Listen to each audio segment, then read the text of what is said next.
Is there any way Right. for Kofort to escape from this hand? Well, if a heart comes, that would make a possible flush on board, and he may save chips. But I expect a lot of chips to go in on 4th Street right here.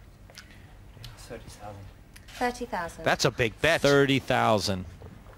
Well, that should be enough for McGill to pull the trigger and move all the rest of the chips in the pot. If he slow plays any further here, it's just really poor play. Very greedy. Right now, McGill has the nuts, the best hand possible. Yep. There he goes. Raised. Very All good. in. He's dwelled up. He's moved in. And I expect a call within 5 seconds here. Yep. Call. That's what happened. Desperately All in unlucky and for call. Kofort. You don't see set over set too often, Kenna. About once every 6 months if you play full time. Rain or shine, huh? Well, and here we saw it once in 6 minutes. No getting out of that for There's anyone. no escape. There is one card in the deck for Dominic Kofort. If it doesn't come, he is history. No. Normally you would say he's toast, but I will say that he is corn. He's a rasher of bacon, Well, stayed in on corn. one. He's out. Oh, you Five. mean- We're down to Five. 5 Six. players.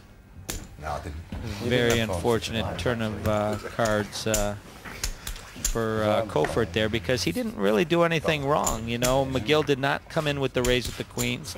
66. It's very plausible. The correct play is to limp in with the 4s, and you know, when you flop a set, you have to figure you have the best hand. Yeah, right or wrong, it's made McGill look like a genius, and Kofort still sitting down. You got it. They're going to have to get the broom. He's got it with change. He's shocked. Okay. Oh, he does have. covered. No, he does have. Yeah, he is. He is covered. Well, we didn't get to see much of him. Sometimes you have all the focus, all the skill, and none of the luck. Pair and pair, set over set. Both players flopping 3 of a kind. The money all got in, and 3 queens beating 3 4s to take us to 5 players.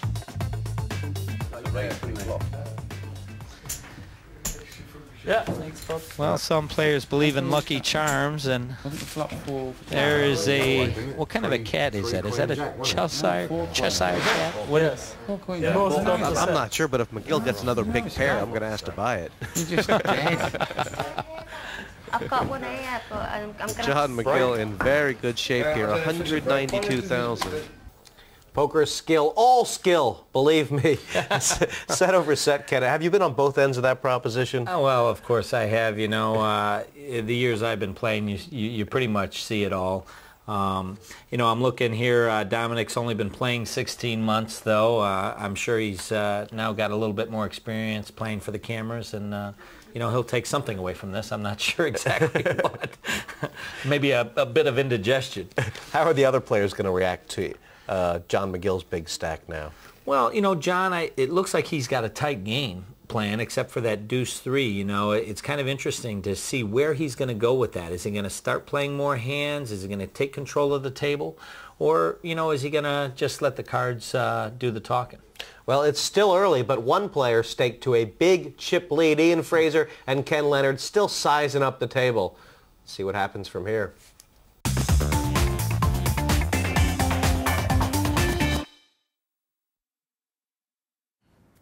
No one to play with? There's always PartyPoker.com.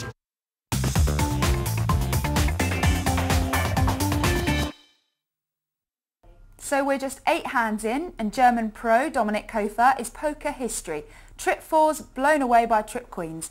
John McGill finds himself sitting pretty on top of the leaderboard, but looking over his shoulder at Ken Leonard and Ian Fraser.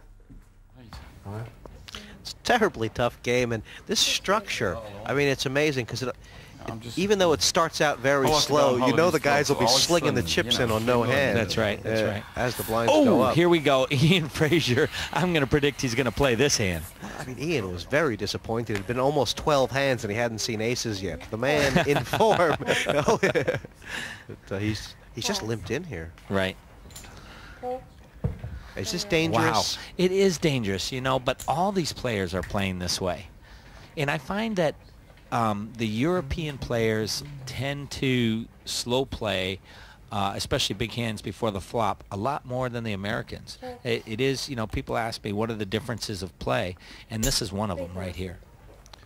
Well, Tony Nichols doing something you would advocate, which is trying to define his hand with a lead-out bet. Mm-hmm. Is he going to find out? Raise. I think so. 7,000 more. See, now this is a perfect situation.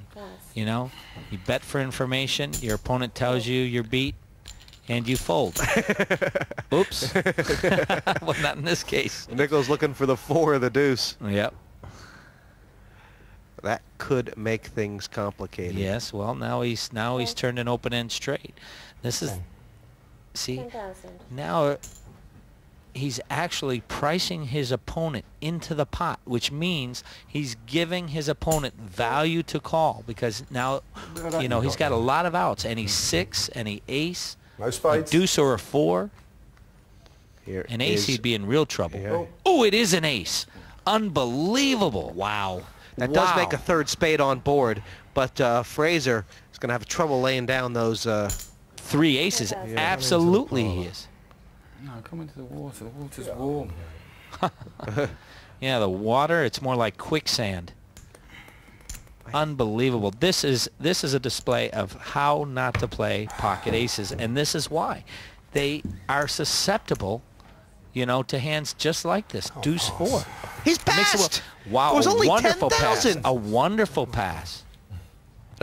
No, maybe he has. I think he said, I want to pass. Oh, I see. He bluffed us. He bluffed did. us, Jesse. It would have been unbelievable. It would have been a pass. tremendous pass, but I mean, at the end of the day, it was only 10,000. The Look. all-in bet might have. he's might have made him think. gotta want to puke when he sees that hand, right? You look at the best possible starting hand, 2 aces. You look over at your opponent. He's got deuce 4. He's getting the chips. All you can do is scratch your nose and say, Nichols making a speech trick. He's telling Could have come to me. Yeah. Ian Fraser, there was no hand I could put you on. Have you ever seen aces cracked by a deuce 4? It happens. Pair on the flop, straight draw on the turn, and those 3 aces on the river for Ian Fraser, the worst thing that happened to him. It made Tony Nichols a straight. Ian Fraser has such a great track record in these TV tournaments, but it's a little scratch tonight. He's struggling out there, and beats like that aren't going to help him. Let's hear from Jesse and Kenna. Well, this game be getting a bit of cruel and unusual punishment, Kenna. We've already seen 3 4s cracked, now 3 aces. But was that... Could that have been avoided by Ian Fraser? Oh, absolutely. I mean, you know, when you slow play 2 aces, you're just asking for trouble. You know, the trap hands are like the deuce 4 and the 7-9, not the 2 aces. If you want to trap with aces, you come in strong and hope you run into a bigger hand like kings, queens, jacks, or ace king, and somebody's going to give you action. You don't want action from hands like deuce 4, because this is what can happen. It'll be interesting to see what Ian Fraser does from here. We know he's a cool customer, but he must have steam floating out his ears. Well, you know, one of the, you know, key principles in winning poker strategy is don't get greedy. You know, do not get greedy, and greed is a killer. No, I don't think he'll bet anymore. And right there, you know, with the aces, he wanted the action, he got the action, and not the result that he wanted. And instead of, they say with aces, you either lose a big pot or win a small one, and that's exactly what happened there. Here's deuce 4 again. Yeah, well, this will be Tony Nichols' lucky hand. I don't think Ian Fraser was going to give a free flop, but he has. He's a cool guy, Ian Fraser, and he's been so successful in this format, so maybe he's not hotted up. Ken Leonard has limped into this pot. This is like the first hand he's played. Yeah, well, this is Ken Leonard's first reasonable hand that he's had. I mean, 2 cards above a 10, Jack 10. It's a good hand to make a straight with. Tony Nichols again with the bottom pair. This 4 deuce might be a very underrated hand, Jesse. You know, I might have to reevaluate this hand if another deuce or a 4 comes, I got to tell you. Poker's about always learning, I guess. Uh-huh. Nice little bet from Ken here. It's the first hand he's played, and he's bluffing at it. Yeah, well, he's going to represent, you know, he's going to take the lead in the pot and see where it takes him. And it takes him the pot. See, now this is where image helps you. Ken has not played a hand. He's not put a bet into the pot, right? He's bided his time well, and now he finally bets out. and his opponents, you know, give him credit. Give him credit for a hand. And building your table image is